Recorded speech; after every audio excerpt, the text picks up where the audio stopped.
corner. Holiday for family and friends. And we've got pine tree, pine cone, evergreen, mistletoe, candy cane, and Santa Claus. Gingerbread woman and a gingerbread man in a gingerbread house and all. Christmas is just around the corner. Coming up just around the bend. Hi, welcome to my video and welcome back to my channel. Today I am sharing 3 ways for you to make shortbread. It's part of the Take 3, Make 3 series on my channel where I make 3 different things using the same 3 ingredients. And today those ingredients are icing sugar, all-purpose flour, and butter, which are the main ingredients in a classic shortbread recipe. So today's recipe is going to use 3 cups of all-purpose flour, 1.5 cups of butter, and 1 cup of sugar, but I'm going to split this up because I'm actually going to make 3 different kinds of shortbread. I am using butter today, no vegan alternatives, and what I really like about this particular package is that it gives me a guide as to how to cut this butter according to the measurements in my recipe, which is really helpful. And even though this is a simple recipe, the measurements will be down in the description box for you, just in case. Starting out with the classic shortbread, I'm going to first mix together the icing sugar and butter. You can do this with a handheld mixer if you have one. I don't have one, so I'm using a fork. Takes a little muscle power, but that's okay. And then a little bit at a time, I'm going to incorporate the all-purpose flour and combine it with the sugar and butter. And I like to do this about 1/3 cup at a time. I just find that it's a little easier for me to incorporate it that way. And eventually, you are going to have to get in there with your hands. And if your bowl is as small as mine, then you may eventually have to upend this onto your countertop. I'd like to point out here that I'm not exactly kneading this mixture so much as bringing it together to form a ball. Butter is sensitive to heat, so I like to work in my bowl with my fork as much as possible before I use my hands.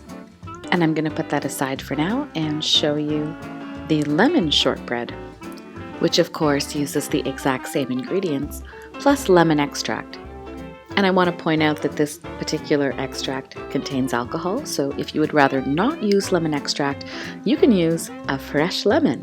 I'll have those substitutions down for you below in the description. We're going to start out the exact same way with the sugar and butter, and I like to add the extract now at this point because I just think it's a little easier to incorporate it. I guess you could add it later on, but I think it incorporates a little more evenly if you do it at the beginning. And then we proceed in the exact same fashion, adding the flour a little bit at a time and bringing this dough together into a ball, which I am also going to put aside so that I can show you our 3rd kind of shortbread, which is the, okay, let's put it away. Put it away. There we go. Cranberry and white chocolate. I'm using my preferred brand of white chocolate. You can use any white chocolate that you like. And I like to cut up the cranberries just a little bit. I feel like the cranberry on its own is too big. Even though it's a small thing, it's too big on its own for the shortbread. It really tends to break up the dough, so I give it a bit of a chop.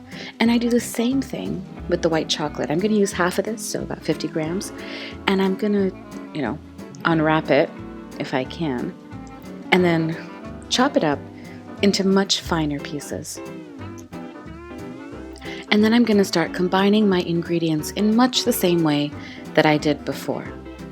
Like in recipe number 2, where I added the extract in the beginning, I'm going to do the same thing with the cranberries and white chocolate. I like to add those when I'm combining the icing sugar and butter. Now in this version I have 2 ingredients that are sensitive to heat, the chocolate and the butter.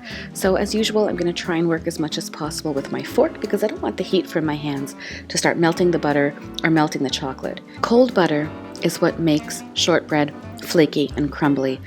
So if at any point you feel like your dough has gotten too warm, you can always put it back in the fridge. You can even put it back in the fridge right before you bake the shortbread.